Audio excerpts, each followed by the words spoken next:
Peace and love to my elite and light ones. This is Darius Corbin reporting live. This is the Darius Corbin channel.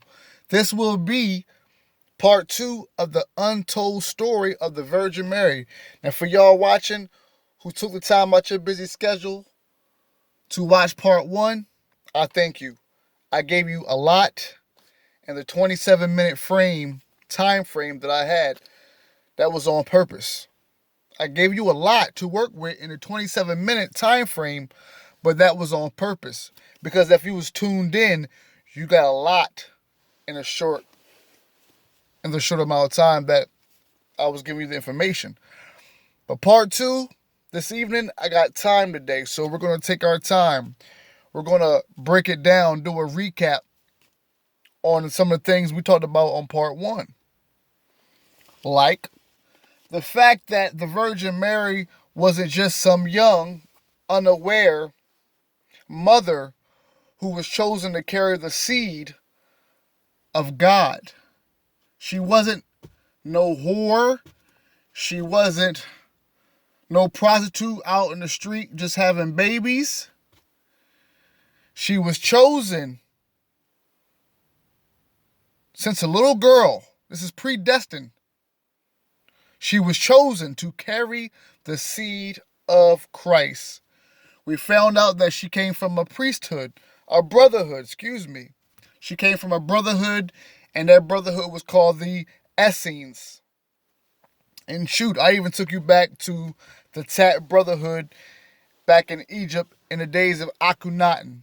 All of it was presented to you to let you know that you were greater, to let you know that the churches and the time that you spent in these churches, your pastors, your preachers, your bishops, they did not give you all the work.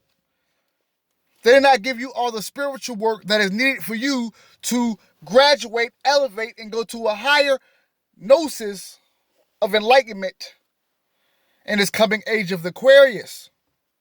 Because once you do start to understand the importance of the Christ, the importance of the Virgin Mary, you understand that all of this, including our life on this planet Earth as we speak, is predestined, and that we, us, me, you, we have the power. We are the creators. So let's go in. I want to start with one of my favorite books, The Gods of Eden. I know I say it's I got so many favorite books, but this is The Gods of Eden by William Bramley. The chilling truth about extraterrestrials, infiltration, and a conspiracy to keep humankind in chains. But I want to read a very, very special chapter that was called The Jesus Ministries. And we're going to go in right quick on the story on Mary, the Virgin Mary, parents, Jesus's grandparents. And we're going to start off with this one. Are y'all ready? I know you're in your living rooms, your kitchen, wherever you are. Thank you for watching. We're about to go in. According to the Apocryphy, some people say the Apocrypha, however you pronounce it. According to the Apocrypha, the story of Jesus begins with his maternal grandparents, Joachim and Anna. Joachim and Anna. And for those who have a pen, Joachim is spelled Joachim. And of course, Anna is Anna. Now, if you're like 40, 50, 60, 70 years old, and you have just now for the first time heard the name of the Virgin Mary's parents, and you call yourself a devoted, true Christian, knowledgeable of the word, then shame on you. Because if you don't know the names of the Virgin Mary's parents, then you are already half-assed into your religion as it is. Because I'm going to give you the story right quick. A brief story. Then you have to go back to Mary's grandparents and see how similar these stories correlate even with Mary's own story of a virgin birth. But let's read into it. According to the Apocrypha, the story of Jesus begins with his maternal grandparents, Joachim and Anna. Joachim was said to be a priest in a Hebrew temple. Joachim and Anna were happily married except for one problem. They had not been able to produce any children. This was a source of considerable embarrassment to them. Bearing children, especially sons, was quite important in that era. One day, Joachim was standing alone in the fields when an angel appeared. The angel was described as giving off a tremendous amount of light and striking fear into Joachim by its appearance. The angel calmed Joachim and told him not to be ashamed any longer because an angel would cause Anna to become pregnant. The only stipulation for this honor was that Joachim and his wife must surrender their child to be raised by the priests and angels at a temple in Jerusalem. This goes so deeper than what religion tells you and what religion told you. So deep. Everything went according to plan. At the age of 3, listen closely please, Joachim and Anna's little girl Mary was taken to the temple and left there. Mary was a beautiful child who remained devoted to the priests and angels for about the next 11 years. Keep all this in mind, family. When Mary and her peers in the temple became 12 or 14 years of age, 2 different ages are given by 2 different sources, it was time for them to go back out into the world and get married. Mary was not free to pick her own husband. However, her mentors chose one for her. The mate picked for Mary was a very old man by the name of Joseph. Joseph did not agree at first to the marriage because he was quite old and had already had children. Of his own. After efforts were made to change his mind, Joseph consented to the match and went to his home in Bethlehem to prepare his house for his new wife. Mary went to the home of her parents, Joachim and Anna, in Galilee to make herself ready. While Mary was in Galilee, an angel named Gabriel appeared before her, announcing that she would give birth to the new Messiah. And we'll stop there.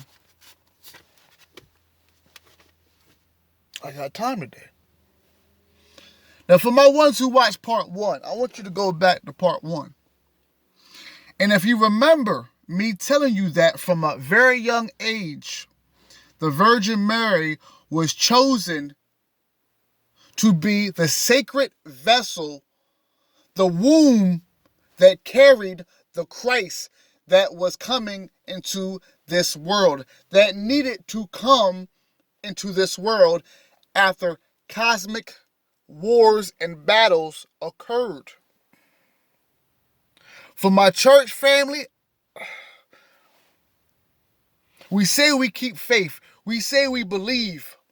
But sometimes we believe too much without researching so that we know. Some of you know these stories, but these stories are so fanatical or so out of this world that you refuse to believe them when there's proof in these books that magic, that mysteries, initiations, secret knowledge was kept from the masses. So when you hear me say esoteric knowledge, that means that back in the day, those people had secret, sacred knowledge that they did not want the masses to know about. Even now, you don't know everything. Even a person like me who knows a lot about a lot doesn't know everything. So much is kept from us, whether it's for good reasons or not. Now, what time we got? 9 minutes. Let's go in. Now, we're going to fast forward. But keep in mind what I just told you about her being the sacred vessel. Now I'm going to read a little bit more on the Virgin Mary And we're going to start off with this. History talks about man's free will and his being torn between two opposite complementary forces, death and life. The shadows of false knowing and the light of knowledge. The children of hatred and those of love.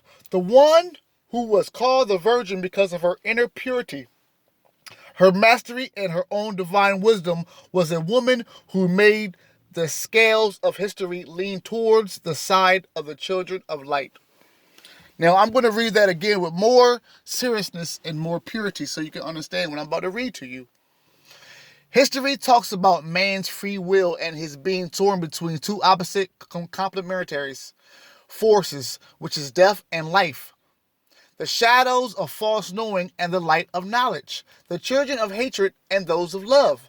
The one who was called the virgin because of her inner purity, her mastery, and her divine wisdom was a woman who made the scales of history lean towards the side of the children of light. The virgin is a historical personage, and to understand her, one must place her back into her cultural context. She was part of the fraternity of the Essenes, once again spelled Essenes. She was born in the bosom of this fraternity and was raised in accordance with their mysteries and their particular initiations. Listen to those words again. She was born in the bosom of this fraternity and was raised in accordance with their mysteries and their particular initiations. Her entire life, therefore, had been dedicated to serving the knowledge of the divine. The Essenes consider themselves as the custodian people of the alliance with God and his spiritual hierarchy. The goal of their entire life was to keep this alliance alive through consecrated human beings. And once you look up that word consecrated, that's CONSECRATED, that means sacred. So the goal of their entire life was to keep alliance alive through sacred human beings. You guys, I hope you really are digging this and understand the true power of Christ. Because once your inner self, your true self, accepts this knowledge, it all makes sense to you. You don't need a middleman because you are the true source that connects you with the true supreme being. Gosh, man. Let's keep on going. I ain't even done yet.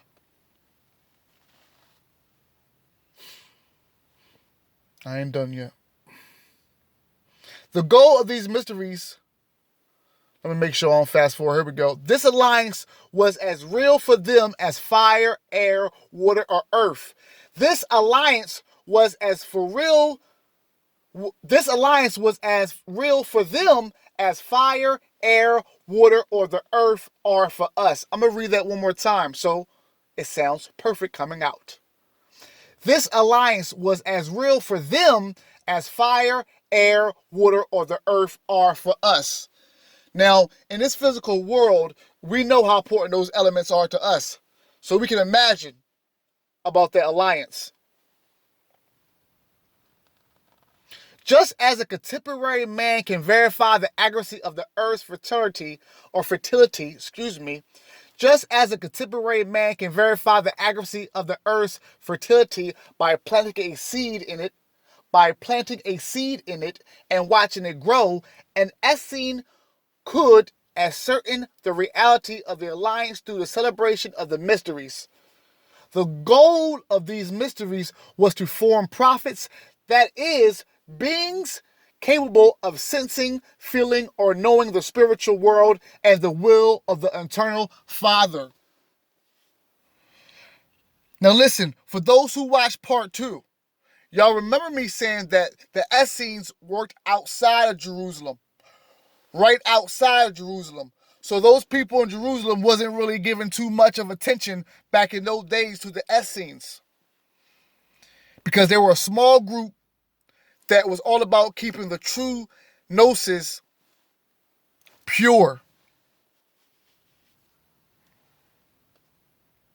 And for those who are still having a hard time understanding what I'm saying about the power of the Essenes and of the Virgin Mary, let me say this.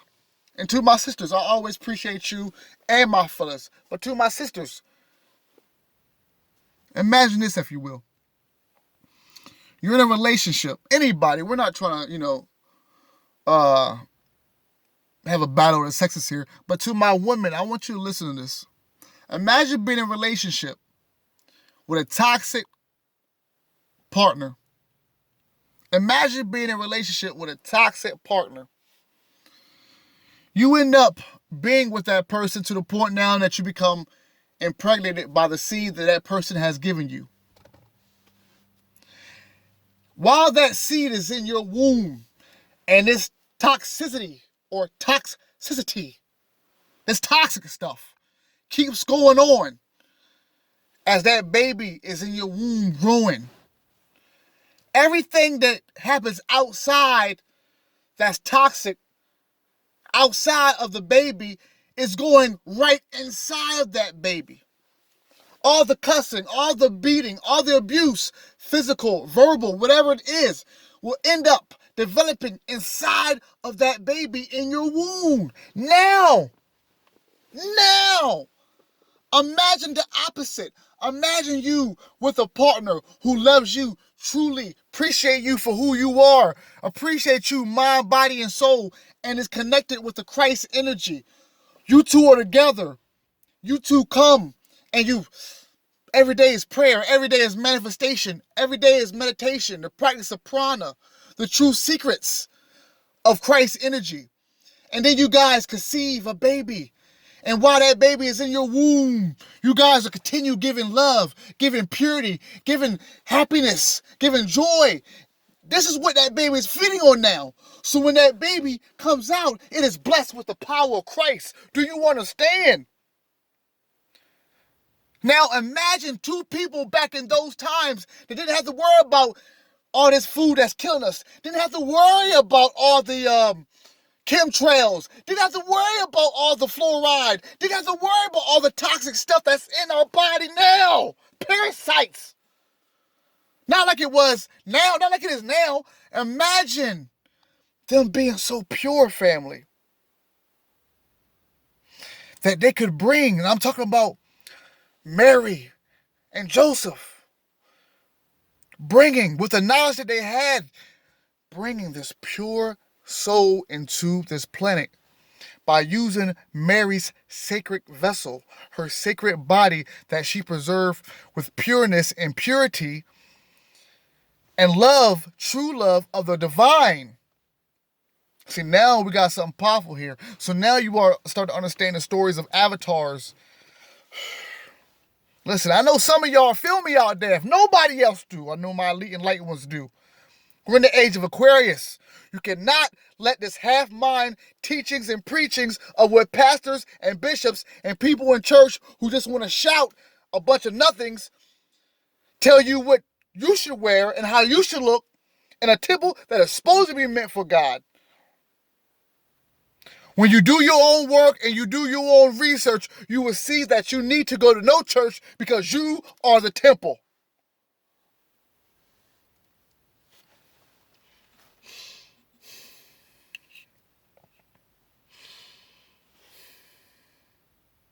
I'm going to start again. The goal of these mysteries was to form prophets, that is, beings that were capable of sensing, feeling, or knowing the spiritual world and the will of the eternal Father. Not all of them succeeded in becoming prophets, but each one worked hard to it according to his own means. And they all participated in a communal work, that of making the divine triumph in humanity. What was their what was their purpose? Making the divine triumph in humanity. There were prophets of different categories, and those that the fraternity sought to give birth to. Within its bosom were the great spiritual masters, those having the power to saw the world. The technique of Essene initiation consisted in plunging deep inside oneself to find again the source of divine existence. That should be all of our mission. I'm going to read that again. The technique of Essene, the technique of the Essene initiation consisted in plunging deep inside oneself to find again the source of divine existence, which then allow one to recognize in the inner level and also around in the outer level the living and divine water which animates everything. This water was called the blood of the Lamb, the blood of the prophets. Excuse me. Let's get this back lined up right quick. When you start speaking that truth, that energy goes in, don't it? We back in. The blood of the Lamb, the blood of the prophets, of the spiritual masters, of the great sages of the fraternity, and of the people of God. The Essenes consider themselves to be the guardians of the spiritual blood, and it is through its intermediary that they succeeded in keeping alive the alliance with the divine. It was a whole state of mind, a culture that is very difficult to put into words now and match today's mentality. It is this state of mind voluntarily cultivated and opened up the doors of the spiritual worlds to them. Thus, an Essene was conscious of belonging to a people, a tradition, a lineage. It is only when he felt himself in harmony with this lineage that he could really find his place and his fulfillment as an individual amid the community. An Essene could not reach fulfillment outside this lineage of light. Whatever he did in his individual life had to be linked to the global task. Whatever he did in his individual life had to be linked to the global task. Some cultivated the soil, others were craftsmen, other therapists or teachers, but all of them worked in one way or another for the end symbol and the common goal. The Virgin was born as an Essene. She had grown up among the community and had even performed the role of the temple dove. She was loved and recognized in the fraternity. Several have prophesied about her, proclaiming that she would give birth to a son of God. The Mother Mary was even prophesied. Do you see how this goes back? Come on, man. Proclaiming that she would give birth to a son of God. A great master. However, before bringing Jesus into this world, she had doubts. And she wondered because the Essenes had finally been caught by the letter that kills the spirit. And the Virgin had perceived it. As with many institute groups, the risk is that at a given moment, dogmas take over. However, the Essenes were about to succeed because very great prophets and spiritual masters were soon going to emerge and to radiate the teaching in the world. It is the dogmatism, the extremism, and the fanaticism that pushed the Virgin to distance herself from the community's life. In her heart and soul, she has always been an Essene, but in her body, she distanced herself from them. She joined descendant groups that lived as a family. At the time Jesus is a child, these families will play a very important role in the education of the Master himself. Like his mother, he will distance himself from the official and hierarchical Essenes. At the time she was pregnant with the Master, she traveled, sleeping and living in the homes of simple people, farmers, fishermen, craftsmen, everywhere they go with her husband Joseph. Let me slow that down. Sleeping and living in the homes of simple people, farmers, fishermen, craftsmen. Everywhere they will go with her husband Joseph, they talked about God, about the one with no name. Her and Joseph, everywhere they would go, they would talk about God, about the one with no name. They healed the sick and taught the art of the vine growing and other secrets of earth. So not only was the Christ, Jesus, Yeshua, not only was he healing people, but it says right here that Joseph and Mary were healing people. They healed the sick and taught the art of the vine growing and other secrets of the earth. The Virgin knew that in doing this, I want you guys to listen. And you remember what I said a while ago. But I want you to listen to this so you can understand the importance of the mother and the importance of the divine feminine energy. The virgin, listen, the virgin knew that in doing this, she was constructing the body of her child so that later he would feel close to simple people and go towards them in love, simplicity, and free exchange. She did not want her child to become a prisoner of dead dogma, which distances the human being from the simplest and the most beautiful realities of life. The virgin wanted her child to be liberated from everything that is, quote, frozen in life, but she wished he would endeavor to live in liberty and love, the reality of the inner teachings of God. This is why she had always wanted to be on the move, traveling and going towards others with love, respect, and divinity, mother and child. In labor, just as she was about to give birth, when the contractions were very advanced and the child was getting ready to come out, she heard the spiritual voice, the prophetic voice, the voice of God, which traditionally speaks to the people of the children of light. She was surprised to hear this voice because she knew all that this implicated. The voice told her that her son was wearing a mantle of snow, that he had hair of wisdom, and that at the age of 7, listen to the age again, and at the age of 7, he would leave his home to become the Word of God. Thus, the virgin who was suffering because of the contractions thought that she would lose her son and that he would be called by the angels. She understood the message.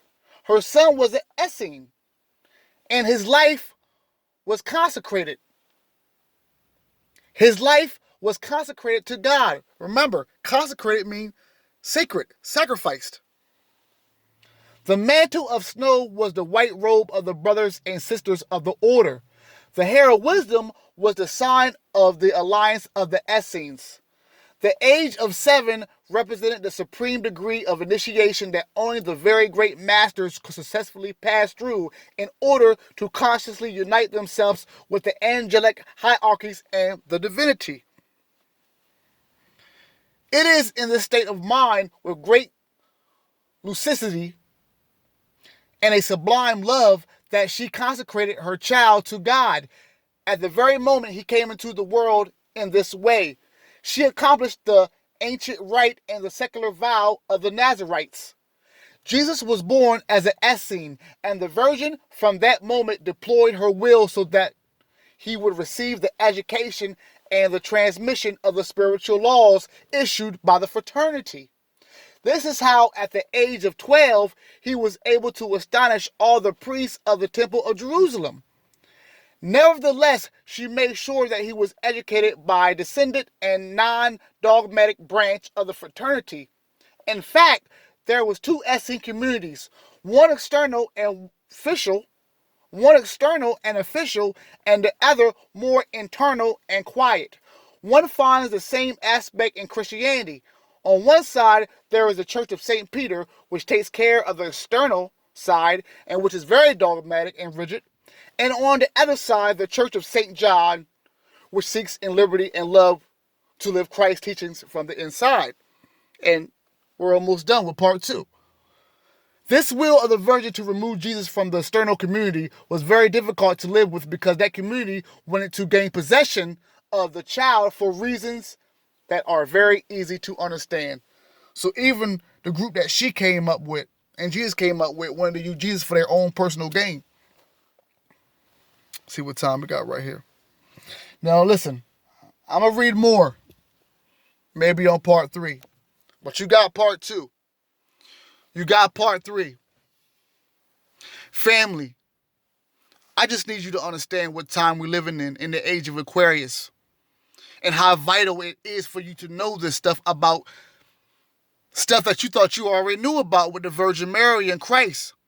You have to understand there's a magic. There is a mystery to the power of Christ that each and every one of you deserves to know. You have the right to know this. Because once you have that right and that right is given to you, you can understand that you are a creator. You're going to understand that the love of the Mother God is here waiting for you in abundance. Family, we're in the age of Aquarius. Welcome to the age of Aquarius, and appreciate the love of the Father, the Mother, and the Son. Peace.